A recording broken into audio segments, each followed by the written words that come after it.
আজ কোনো ইন্ট্রো ছাড়াই চলে এলাম আপনাদের সাথে গল্প করতে। নিশ্চয়ই ভাবছেন এতগুলো গাজর নিয়ে আমি কি করব?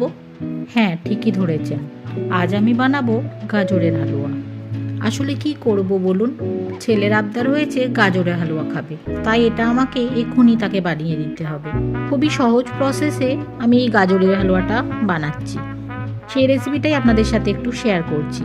প্রথমেই প্রেসার কুকারে গাজরটা আর তার সাথে কিছু পরিমাণ মতো দুধ দিয়ে কয়েকটা সিটি মেরে নিই। দেখুন না, বলতে ভুলেই গিয়েছিলাম, তাতে দিয়ে দিয়েছিলাম 2টো এলাচ আর একটু 4-5টা সিটি হওয়ার পর সেটা আমি বন্ধ করে দিলাম। তারপর কড়াই দিয়ে দিলাম 2 চামচ ঘি, দিয়ে সেটাতে আমি সেদ্ধ হওয়া গাজরটা ঢেলে দিলাম। এটা একটু ভালো করে নাড়াচাড়া করে তাতে দিয়ে দিলাম চিনি আর দিয়ে দিলাম একটু ড্রাই ফ্রুটস।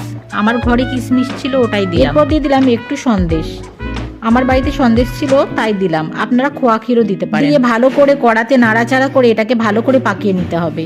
ব্যাস রেডি হয়ে যাবে গাজরের হালুয়া। দেখতেও যতটা সুন্দর হয়েছে, খেতেও ঠিক ততটা টেস্টি হয়েছে।